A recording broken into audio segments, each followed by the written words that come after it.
Hello everyone, I'm Danarchy and welcome to my quick review of Elite Dangerous.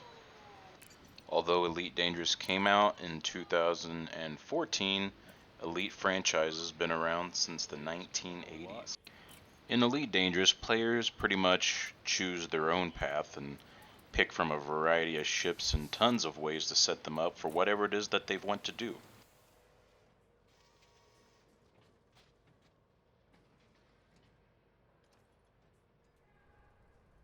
In Elite Dangerous, players take control of their ships in a fairly in-depth way.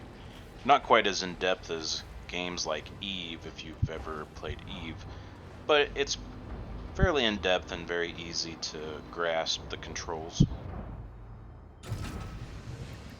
As you can see here, you take off with your ship, you pull your landing gear up, then accelerate as you take off. Other players can fly through this little gap. I'm inside of a station right now, you can see, and you go through this little opening in the station.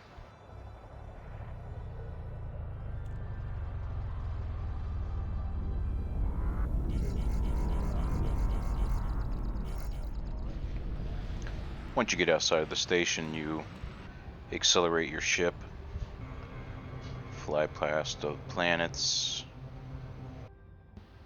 Elite Dangerous is such a large game. There are billions of planets, and most of those planets you can land on. Now we see here, this is the galaxy view, and you can zoom out. You will see these little clouds are pretty much the factions, different colors for different factions. This is the entire Milky Way galaxy. The game is a 1-to-1 scale of the Milky Way galaxy. Most of the planets are actually like real planets that we've discovered, and as you can see, these different colored areas are different factions in the game. Now that little cluster of systems right there, that is all that the players in this game since 2014 have discovered. You can see how big the galaxy is. Most of it's not even been discovered yet. Whenever a player discovers a planet, they tag that planet with their name. As you can imagine, whatever faction you're a part of, you can go into another faction's area, kind of like a war. Pretty much you can disable their ability to jump drive away from you. You can scan their inventory and decide whether or not you want to blow up their ship, or if you just want to blow up their ship because you want to be an asshole, you can do it. Nothing's stopping you from being a pirate in this game. You're free to do whatever you want. These stars. Now, when you play this game, you can have the option to play solo, not have to worry about other players attacking you. But if you do get killed by something, you do lose your ship. Here in system view, you can see the sun, all the planets in the system. You can see the stations, you can see the ships of players in the system, you can see. Now that I have my route planned out, I'm going to jump to each one of these systems. You do a lot of flying in this game. You do a lot of traveling. Pretty much each system that you're in, you can bring out this scanner device and scan the system for little bitty things, but you can pretty much sell the information that you scan in the systems to like other places throughout the galaxy. A lot more in depth than what I'm doing. I'm just trying to give you guys an idea of kind of how big the scope of this game is. It's a very big game. Um, way too much in this game to really go into detail over in just, you know, a small, tiny video like this.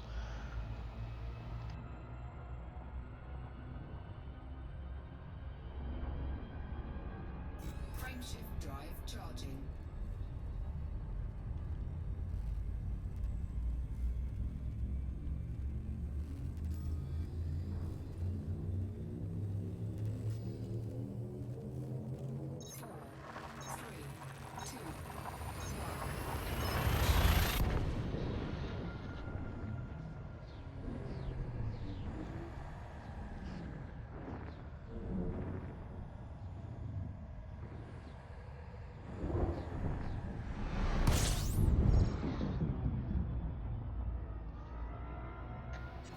When you come out of Frameshift drive, you are right on top of these suns in the system.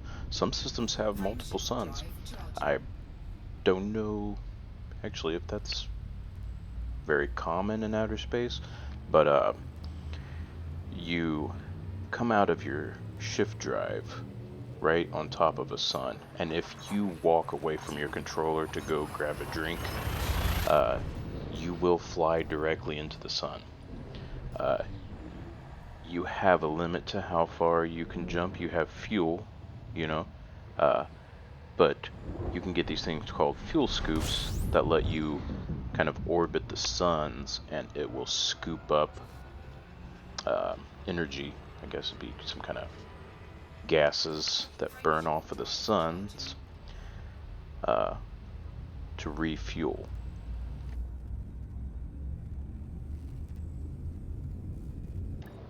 You can see some of these stations, they you don't fly in them. Some of them you can land on that you come across, and you go in there and pretty much refuel, restock your ammunition, repair everything, and you get ready to go back out. Every time I dock or I leave a station, these little cinematics, it always reminds me of Mystery Science Theater 3000, if you guys have ever seen that movie, or that show. It's a really good show.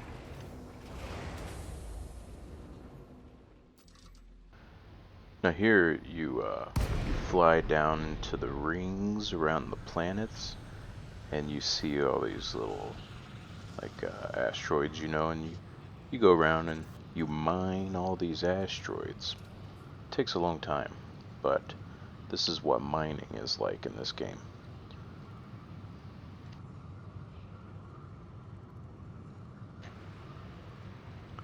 So you get close enough in on these asteroids, and you launch these drones.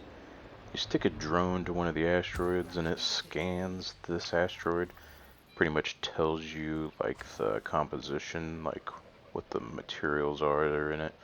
Pops up down on the left, and while you're mining it, you have drones that you launch out that they gather everything as it falls off of the asteroid. So when you first start, you have to go around pick it all up on your own.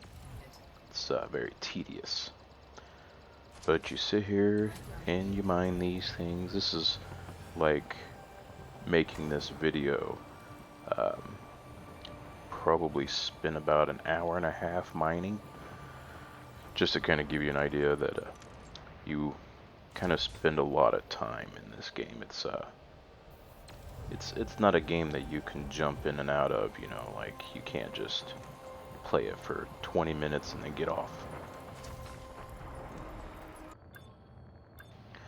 Now once you're done mining everything, you're gonna go back to the station. You can sell all your stuff, but if you go online, you can go to, there's a website that you can go to that's like a database of every station, and tells you pretty much what your stations are, that you're going to get the best prices of things.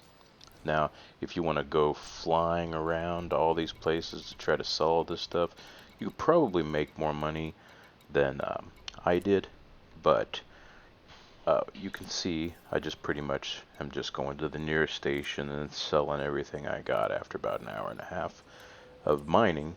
And now when I sold everything after an hour and a half, I only made like half a million.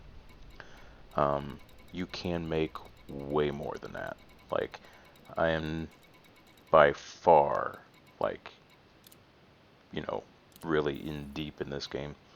There's people that have been playing it since day one that they are way more knowledgeable than me, but I'm just trying to give you guys an idea of, you know, can I play this game given the fact that, like, you know, I got kids or I don't have enough time to do all this. The game is a great game, and you know, like, it's fantastic. It's got a lot to do. But if you don't really have a whole lot of time, you may not want to play it, but I do recommend that this game is very worth getting. I give the game a 4 out of 5. Get it if you have plenty of time and if you like flight simulators. It's great. My name is Danarchy, and thank you very much for watching my video.